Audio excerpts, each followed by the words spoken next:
Yes. ॐ अज्ञानतिमिरान्धस्य ज्ञानाञ्जनशलाकया चक्षुरुन्मिलितं येन तस्मै श्रीगुरवे नमः। श्रीचैतन्यमनोभीष्टं स्थापितं येन भूतले स्वयं रूप कदा मह्यं ददाति स्वपदान्तिकं।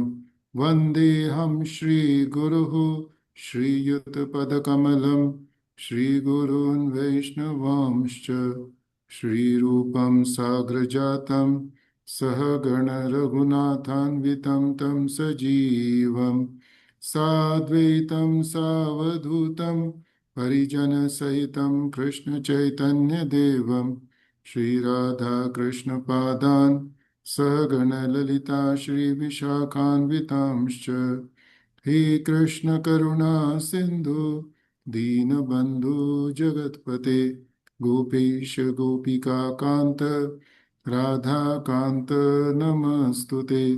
तप्त कांचन गौरांगी राधे वृंदावनेश्वरी वृषभानुसुते देवी प्रणमामि हरिप्रिये। वाञ्छाकल्पतरुभ्यश्च कृपा सिन्धुभ्य एव च पतितानां पावनेभ्यो वैष्णवेभ्यो नमो नमः। जय श्री कृष्ण चैतन्य प्रभु नित्यानंद श्री अद्वैत गदाधर शिवासादि गौरभक्तवृंद। हरे कृष्ण कृष्ण कृष्ण हरे हरे, हरे हरे राम राम राम हरे हरे।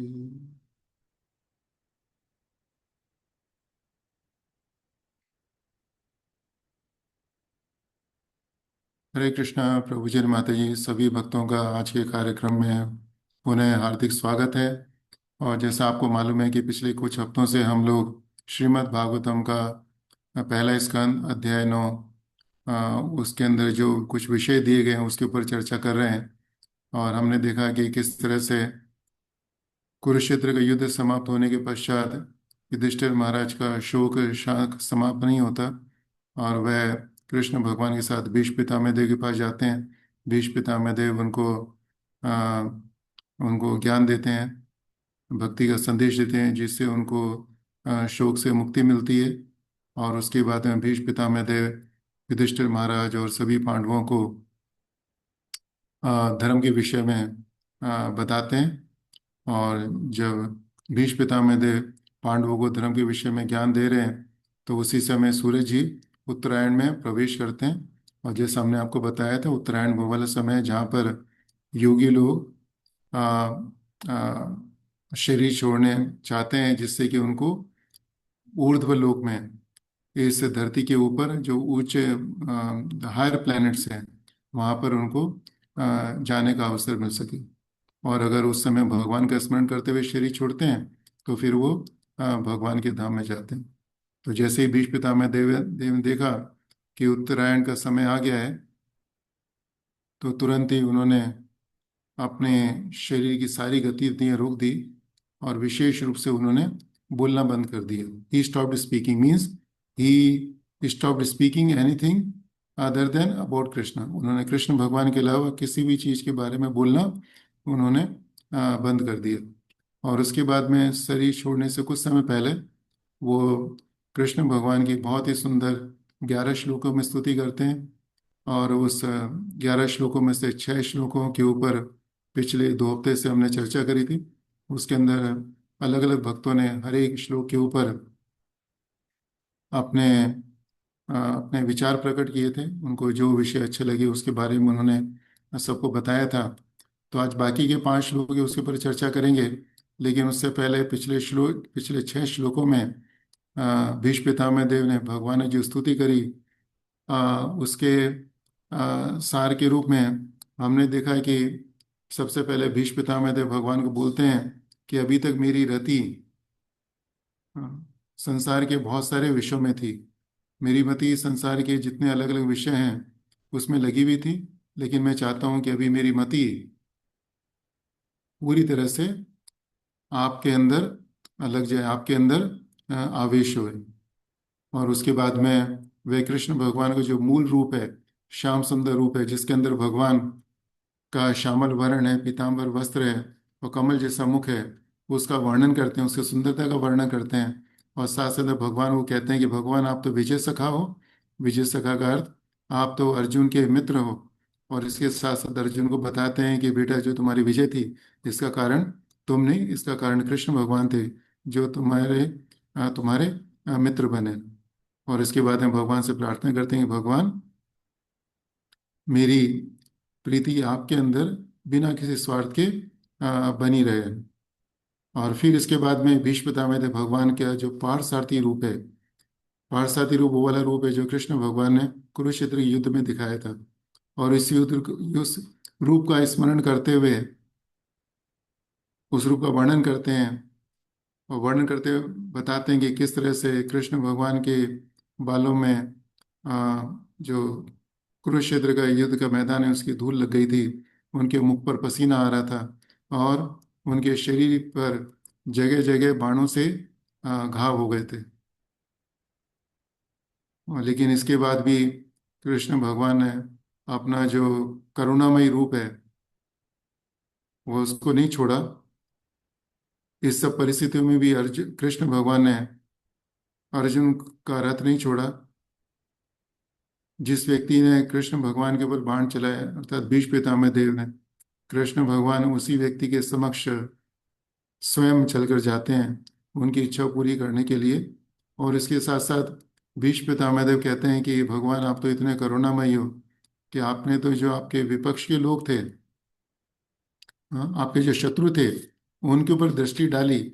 और ऐसी दृष्टि डाली कि उनकी आपके दृष्टिपात से उनकी आयु क्षीण हो गई और उन्होंने आपको देते देखते हुए शरीर छोड़ा। तो उसके कारण उन सभी आ, विपक्ष की सेनाओं में जो व्यक्ति थे उनकी मुक्ति हो गई। और फिर भीष्म पितामह देव बोलते हैं कि आप इतने शक्तिशाली हो कि आपकी दृष्टि से सारे शत्रुओं की आयु क्षीण हो गई। लेकिन इतना शक्तिशाली होने के बावजूद भी आपने अपने भक्त वत्सलता का जो स्वरूप है वह नहीं छोड़ा। आप इतने शक्तिशाली थे लेकिन फिर भी जैसे ही आपके सखा ने आपको आदेश दिया कि मेरा रथ दोनों सेना के बीच में ले चलो, तुरंत आपने एक साधारण सारथी की तरह से उसकी आज्ञा का पालन किया और रथ को दोनों सेनाओं के बीच में ले गए। और जब रथ को दोनों सेनाओं के बीच में ले गए तो अर्जुन ने जब विपक्ष के लोगों को देखा तो उसने अपना युद्ध का संकल्प त्याग दिया और उसके मन में दोष आया। तो उस समय आपने अपने अपने जो मित्र है उसका गुरु होने की भूमिका निभाई और उसको आत्मज्ञान का उपदेश दिया, जिसके कारण अर्जुन का जो भ्रम था, जो बुद्धि का दोष था, वह समाप्त हुआ। और जैसा हमने आपको बताया था कि जब भीष्म पितामह देव कहते हैं कि आपने अर्जुन को आत्मज्ञान दिया, तो आत्मज्ञान का अर्थ है कि कृष्ण भगवान ने अर्जुन को भगवद गीता सुनाई, जिसके कारण अर्जुन का जो भ्रम था, उनकी बुद्धि में दोष था, वह दोष समाप्त हो गया। तो कहने का तात्पर्य है कि भगवद गीता ऐसा शास्त्र है कि जिसको हम पढ़ेंगे, उसको पढ़ने से हमारी बुद्धि में अलग अलग तरह के जो दोष हैं, जिसके कारण हम अपने वर्णाश्रम धर्म का पूरी तरह से पालन नहीं कर पाते, भगवान की भक्ति नहीं कर पाते बराबर, तो वह दोष धीरे धीरे समाप्त हो जाते हैं।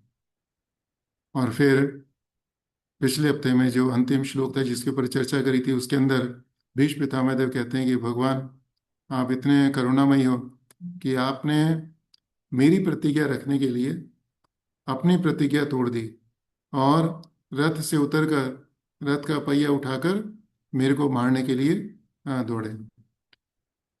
तो हमने आपको बहुत संक्षेप में बताया कि पिछले 6 श्लोकों में भीष्म पितामह देव भगवान को किस तरह से ग्लोरीफाई करते हैं। अभी हमारे पास 5 श्लोक और हैं, तो हमारे पास 5 भक्त हैं।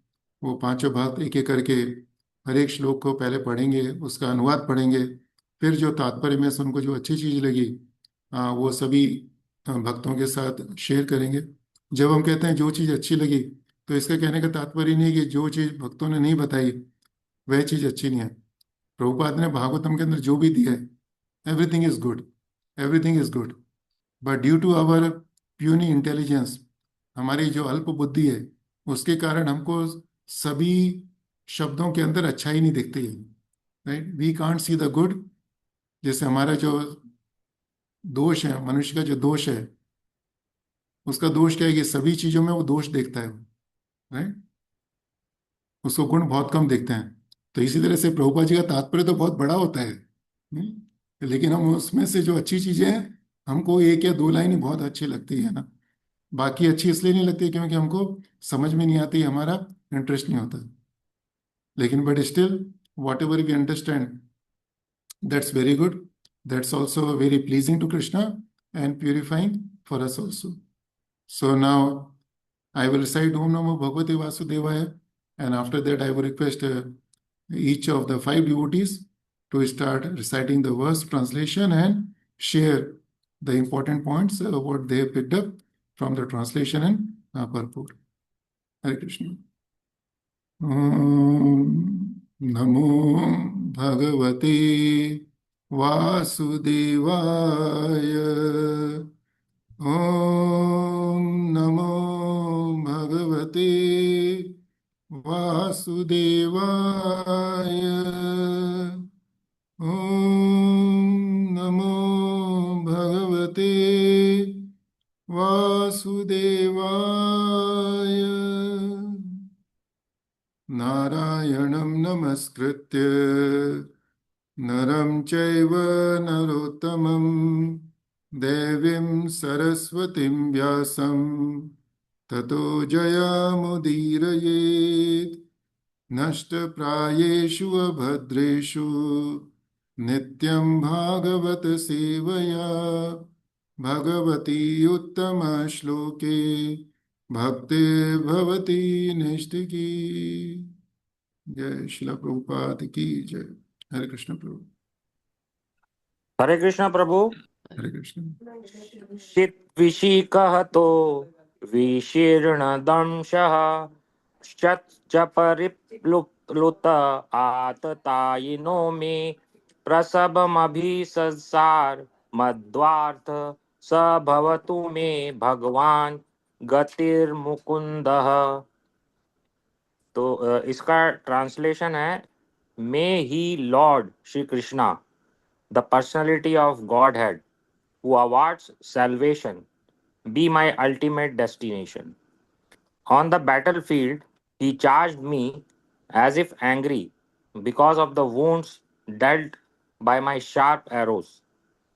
His shield was scattered, and his body was smeared with blood due to the wounds.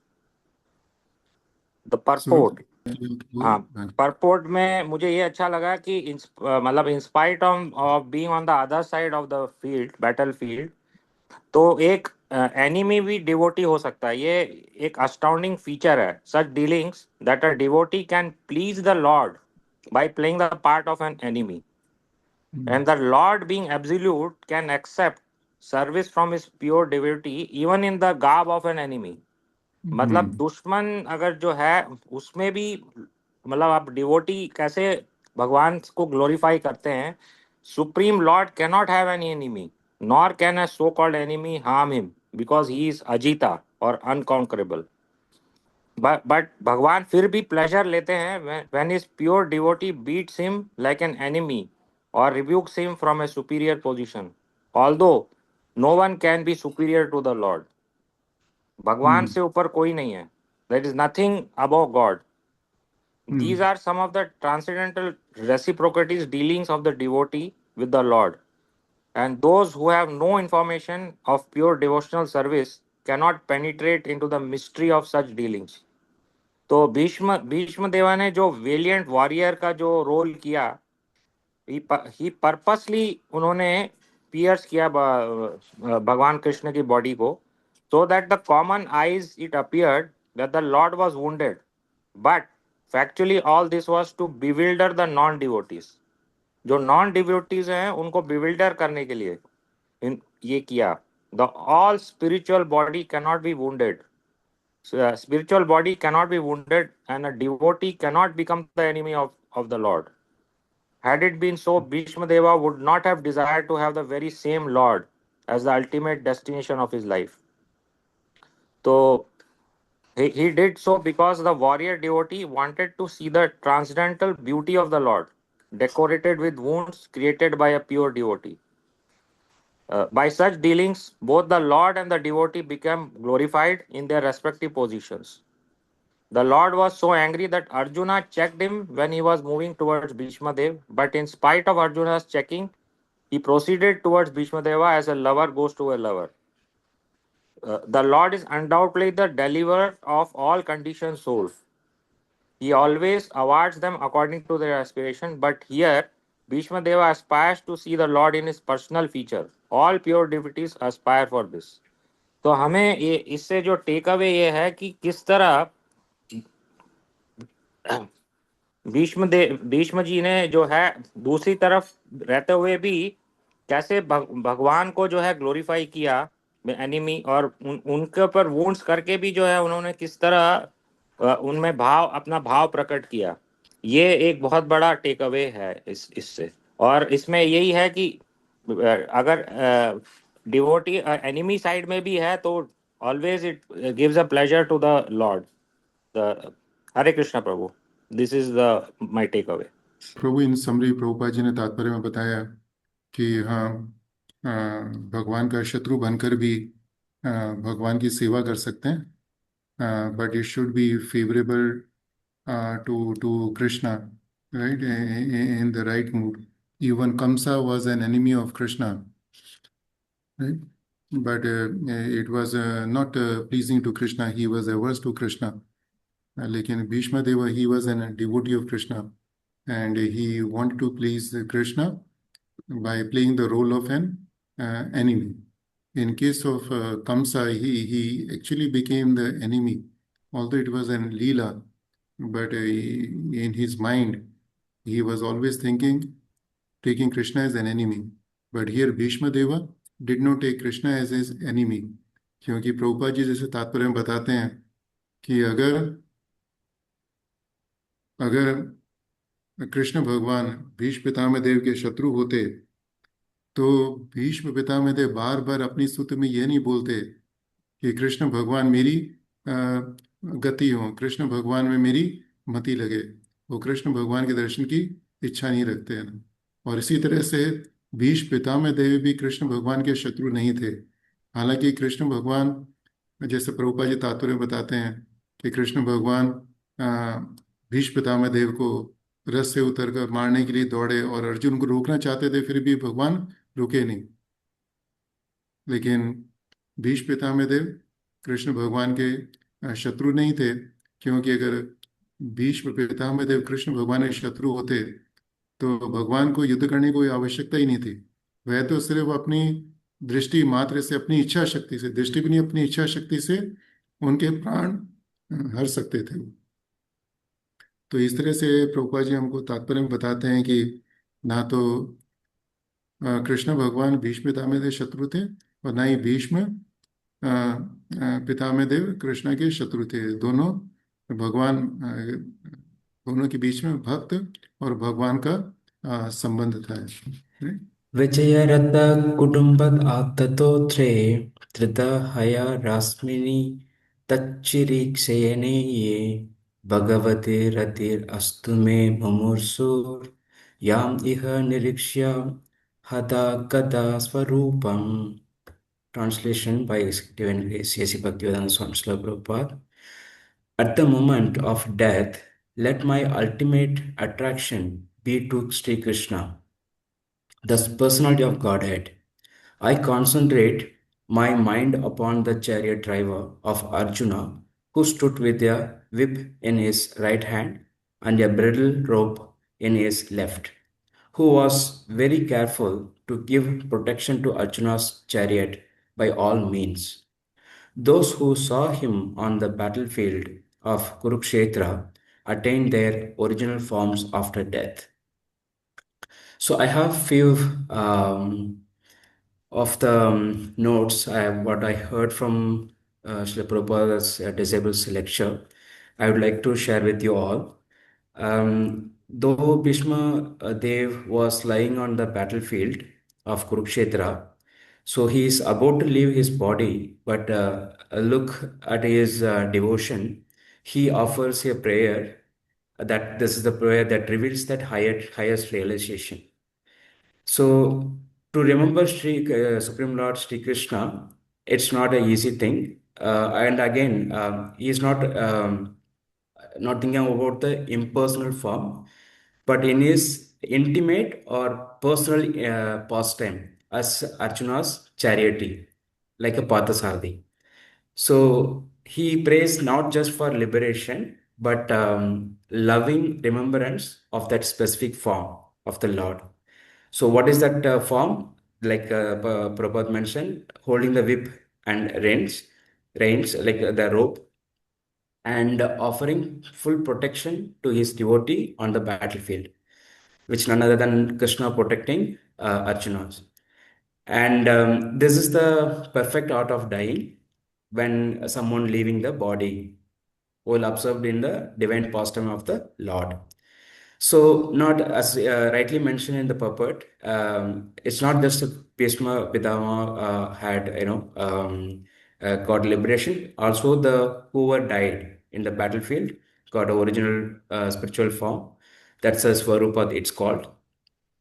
And also, I would like to highlight or bring these 2 points from Srila Prabhupada purport. The mystic, the yogi, tries to concentrate upon the supreme super soul by controlling the sense from all other engagements. And thus, he ultimately attains samadhi. Whereas a devotee more easily attains samadhi or trance by constantly remembering the Lord's personal feature along with his holy name, fame, pastimes, and etc. And the second, another para, what I like is the pastimes of the Lord, beginning from his birth at the prison house of Kamsa up to the Mausala Leela at the end. What does that mean, Mausala Leela? It refers to final earthly pastime involving the destruction of the Yadu dynasty and his return to the spiritual realm. So that's the thing. All move one after another in all the universes, just as the clock hand moves from one point to another. And in such pastime, his associates like the Pandavas and Bhishma are constant eternal companions. So this is what we can see various pastimes like Nityananda Prabhu, Chaitanya Mahaprabhu is appear likewise. So you can see different demons. We can see the pastimes as we read as the Sri Chaitanya Charitamrita and other scripture. Also, I would like to take a few more moments. This same moment aligned with the few of the sloka from Bhagavad Gita 4.9. Janma karma chame divyam yevam yo veti tatvataha tyaktva deham punarjanma na iti mam iti so arjuna. Purport says, one who knows the transcendental nature of my appearance and activities does not, upon leaving the body, take birth again in this material world, but attains my eternal abode, O Arjuna. And Bhagavad Gita 8.5 also, Andakale chamam eva smaran muktva kalevaram ya prayati sa madbhavam yadi nasti atra samsayaha.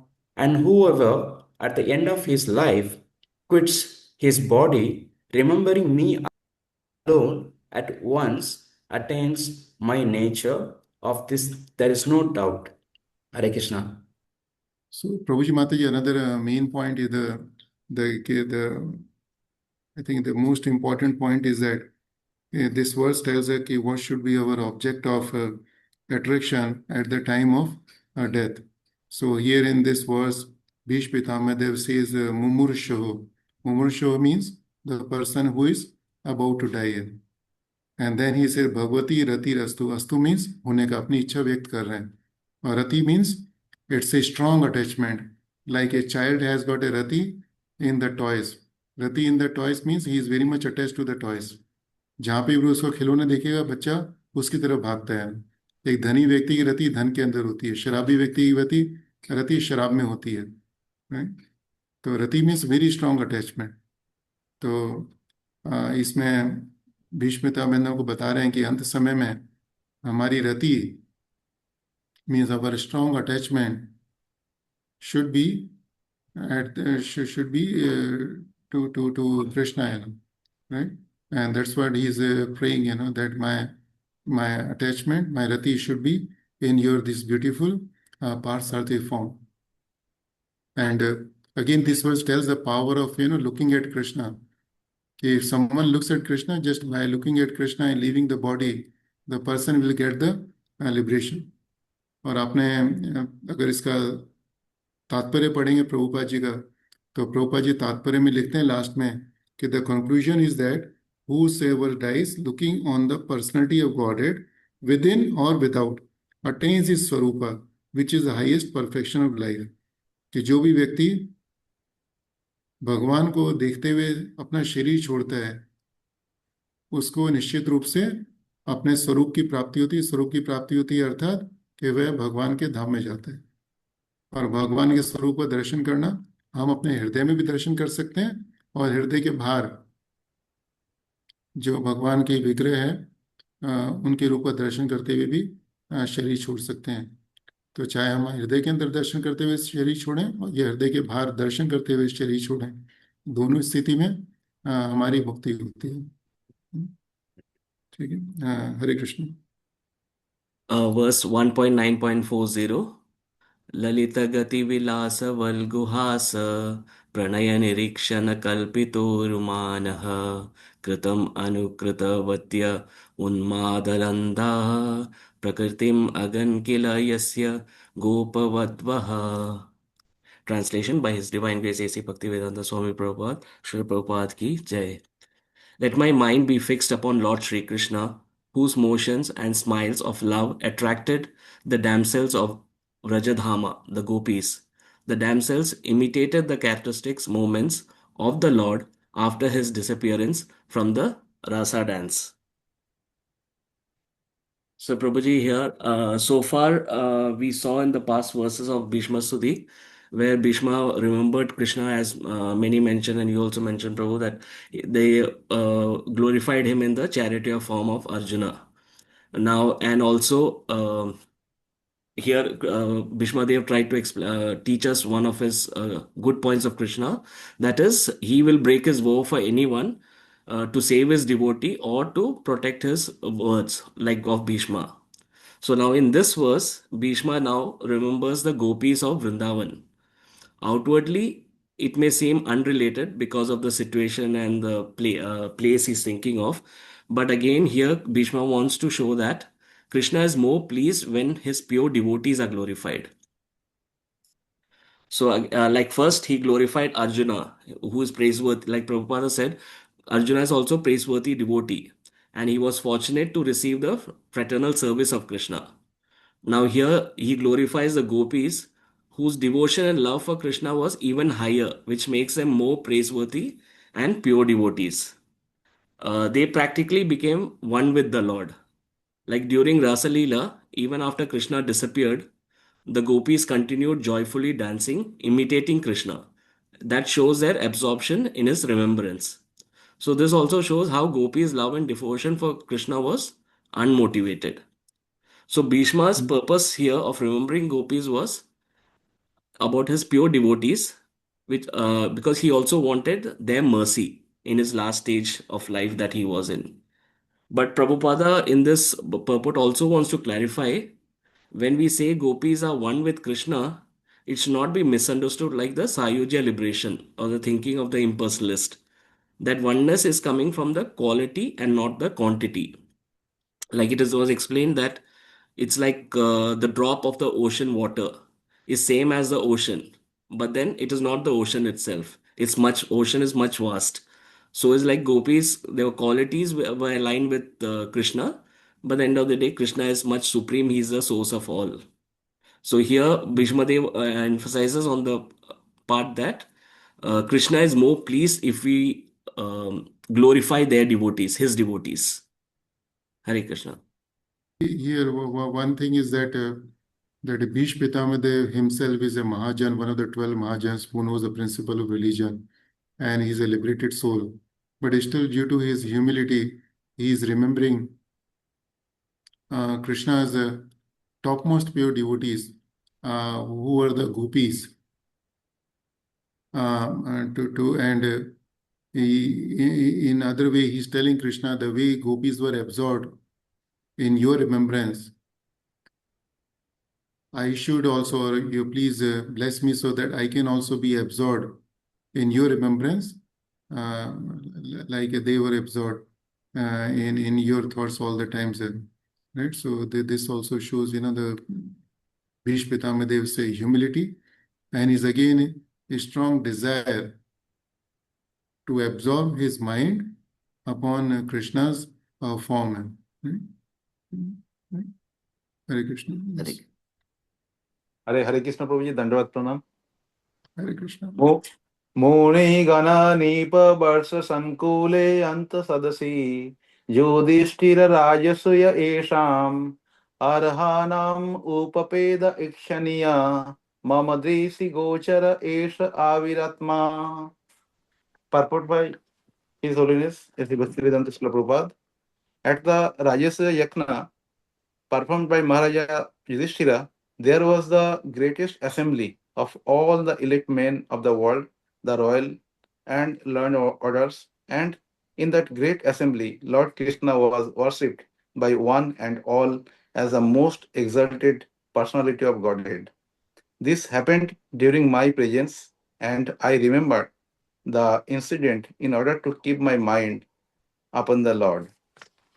तो प्रभु जी, इसमें take away जो शिला प्रभुपाद का purport है उसमें राजस्व यज्ञ during the this great assembly of राजस्व यज्ञ, so everyone wanted to see Lord Krishna and everyone wanted to pay his humble respect to the Lord, and Bhismadeva, he remembered all this and was glad that the worshipful Lord, the personality of Godhead, was present before him in his actual formal presence. So even during our like discourse of this journey, so to how to meditate on the Supreme Lord, that Bhismadeva is telling the form and his pastimes. So meditate on the activities, forms and pastimes, name, fame of the Lord. So it is always easier to meditate or remember or imagine, or whenever we'll be doing the chanting or like rather than doing the worshipping the impersonal feature of the Supreme Personality, it is always better to the Sakar Rupa. So that is also said in the Bhagavad Gita. So क्लेशधिकतरस् तेषाम् अव्यक्त आसक्तस् चेतसाम् अव्यक्त हि गतिर् दुःखं देहवद्भिर वर्तते. So here Lord Krishna is telling, so it is always easy to worship his Sakar Rupa. And second one is Prabhu, the Lord is non-different. The devotees, however, meditate upon the Lord's factual form and pastimes, and therefore the Lord is easily approachable by devotees, and which is stated in the chapter 12 in slogan 9. Sloka अथ चित्तम समाधातु न सकनसि मयि स्थिरम अभ्यास योगेन ततो माभिशक्तम Dhananjay. Oh my dear Arjuna, the winner of wealth, if you cannot fix your mind upon me without deviation, then follow the regulative principles of Bhakti Yoga, and in this way develop a desire to attain me. Hare Krishna Prabhuji. Prabhu, you would note in the purport that Prabhupada is explaining that why yaga is impossible in Kali Yuga. So in the translation, Bhishma Pitamadev is talking about the Rasuya Yagya. So Prabhupada explains in the purport that and yagya like a Rasuya Yagya requires millions of dollars. And if not millions of dollars, at least it would need a good amount of money to perform a yagya according to the injections of scriptures. तो प्रभुपाद जी तात्पर्य में बताते हैं कि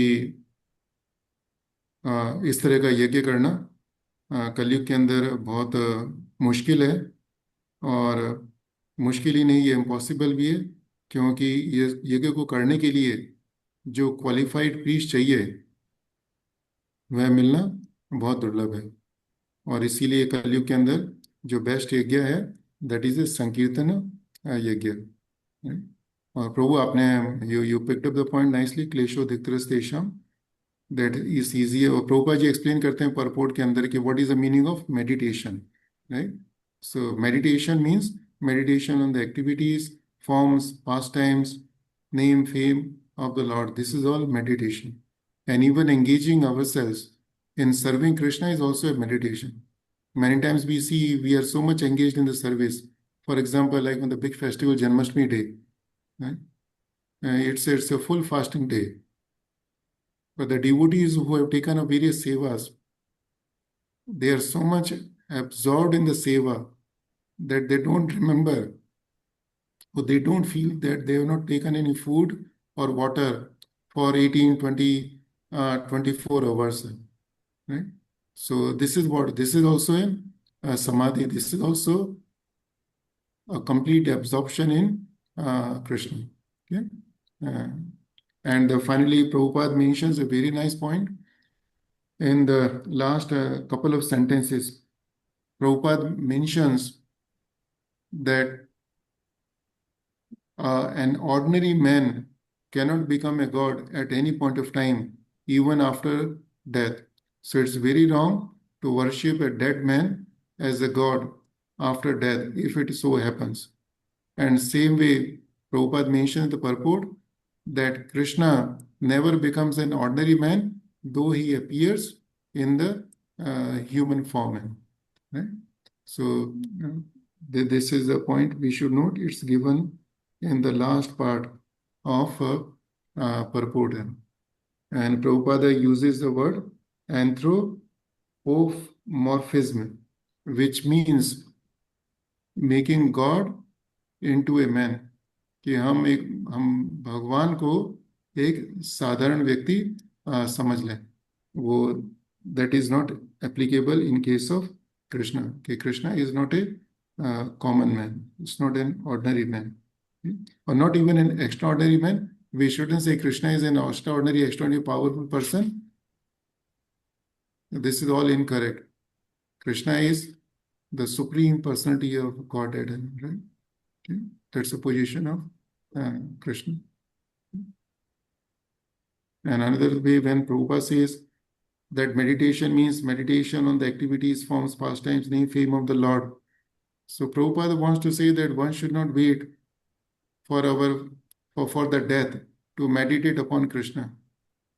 Rather, we should start fixing our mind right now by hearing about him, chanting his glories, chanting his holy name, and remembering his pastimes. The way Bhishma Pitamadev is remembering Krishna's pastimes with the gopis. Yeah? Hare Krishna. We will recite verse 1.9.42. This is the last verse of Bhishma Deva's stuti for Lord Krishna. Amai sharira bhajam rudi dishtita makamakalpitanam pratidrushamiva ne arkamekam samadhigato asmi viduta vedamoha. अनुवाद, translation and purport by Srila Prabhupada. जय श्रील प्रभुपाद. मैं अब पूर्ण एकाग्रता से उस एक भगवान श्री कृष्ण पर ध्यान कर सकता हूँ जो मेरे सामने उपस्थित है. मैंने अब उनके सभी के हृदय में उनकी उपस्थिति के संबंध में द्वैत की गलत फहमी को पार कर लिया है, यहाँ तक कि मानसिक कल्पना करने वालों के हृदयों में भी. तो इससे ये पितामह भीष्म का जो अल्टीमेट एम जो होता है सबका, कि successfully terminate the human life, तो ये जो पितामह भीष्म ने इसको सक्सेसफुली अकम्प्लिशमेंट किया है. इसमें पहले तो डिजायर होता है, फिर डिजर्व, और बाद में अकम्प्लिशमेंट. अभी पितामह भीष्म अकाम्प्लिशमेंट की स्थिति में है और वो कहता है कि मैं एकाग्रता से विथ फुल अनफ्लिंचिंग फेथ भगवान को देख सकता हूँ और with body mind place and action ये सभी कंसंट्रेट करके भगवान का रूप को देख सकते पार्थसारथी फॉर्म को। और उन्होंने भगवान की एकता का अनुभव किया कि भगवान सबके हृदय में वास करते हैं लेकिन वो एक ही है। अभी कुछ श्रील प्रभुपाद ने परपोर्ट में मेंशन किया है पर्सनलिस्ट लोग कुछ ये जो उनका इफल्जेंस होता है भगवान का उसको मानते हैं, लेकिन प्रभुपाद कहते हैं उसमें और भगवान कृष्ण में कोई अंतर नहीं है, खाली रिलेशन का फर्क होता है। तो कभी ऐसा नहीं मानना चाहिए और अपना जो भी अपन ध्यान करते हैं भगवान का उस रूप में आप स्मरण कर सकते हैं। और इसकी तैयारी करने के लिए सिंपल डिवोशनल सर्विस को ही अपनाना चाहिए, ये कॉम्प्लिकेटेड नहीं करना चाहिए। हमारे महाराज जी भी कहते थे कि devotional service should be simple.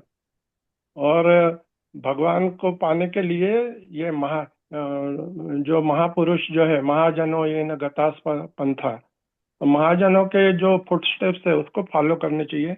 और ये हम डायरेक्ट फॉलो करना के लिए किसी ग्रेट डिवोटी के द्वारा ही इसको पॉसिबल है। जैसे तो इसके लिए एक बार प्रभुपाद जी को किसी ने पूछा कि what you can give me, तो प्रभुपाद जी ने बताया था कि I can save you from death. Then he asked how, then he said just follow my instruction.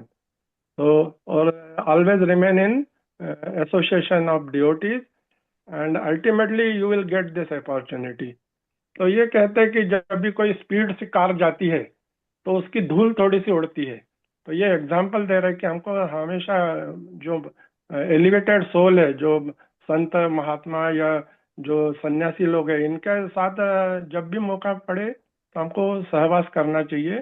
थोड़ी ना थोड़ी उनकी धूली हमारे पर चरण कमलों की पड़ेगी तो हमारा उद्धार हो जाएगा और ये सब हमको साल्वेशन के काम आएगा। अभी अभी ये जैसे पितामह भीष्म तो ये महाजन है और तो इनके हमको कोशिश तो करना चाहिए कि हमारा भी सॉल्वेशन हो जाए, लेकिन इसके लिए डिजायर के साथ डिजर्व करना चाहिए और डिजर्व करने के लिए बहुत क्वालिफिकेशन चाहिए होता है और डिजर्व होने के बाद होता है अकम्प्लिशमेंट।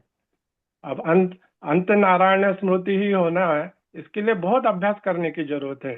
ये इतना तो कभी ऐसा नहीं सोचना चाहिए कि हम कैसे करेंगे। तो आपका एक ही इसका जो उत्तर है कि always remain in association and service attitude. तो ये सब हमको लास्ट समय में काम आएगा। अभी अंत समय में पता नहीं हमारी स्थिति क्या होगी, हम कंसंट्रेशन कर पाएंगे भगवान के जिस रूप में भी। अभी श्याम सुंदर रूप है, अभी जो इन्होंने तो पार्थ सारथी रूप को कंसंट्रेट फोकस करके उन्होंने अपनी पूर्ण समाप्ति की अपनी। तो ये सब हमको और दूसरा ये भगवान के विभिन्न रूपों की पहचान, हमको कभी ऐसा नहीं समझना चाहिए कि हर एक के हृदय में अलग अलग भगवान। एक ही है, जैसे सूर्य एक ही होता है लेकिन अलग अलग स्थान पे अलग अलग समय पे दिखता है। तो ये भगवान का मतलब ये है। तो इसका इसका संक्षेप में ये श्लोक जो भगवान कृष्ण की सर्वोच्चता के, भक्ति के महत्व और उसके विभिन्न स्वरूपों की एकता को समझाता है। और ये भीष्म देव हमको सिखाते शुद्ध भक्ति से भगवान को यथार्थ रूप में जाना जा सकता है। हरे कृष्ण प्रभु जी। So we had interesting discussions on the chapter 9, Canto 1 of Srimad Bhagavatam. So today we will conclude this chapter. Now in the remaining verses, now after this particular verse, this was the last verse of Bhishma's prayers. After this verse, as Bhagavatam says, Bhishma Pitama Dev stopped breathing in. All his activities got silent and he stopped breathing in. And then all the people, everybody who was present over there, they were overtaken with the grief, and they became very much silent. And thereafter people who were present over there. They glorified Lord Krishna. Yudhishthir Maharaj performed the funeral ceremony of Bhishma Pitama Dev and returned to Hastinapur. So this is what's said in summary in the remaining 5-6 verses of this chapter. Hare Krishna. Hare. So now we conclude this session today. And thank you again. Many thanks to all the devotees for joining the session. Really grateful to you.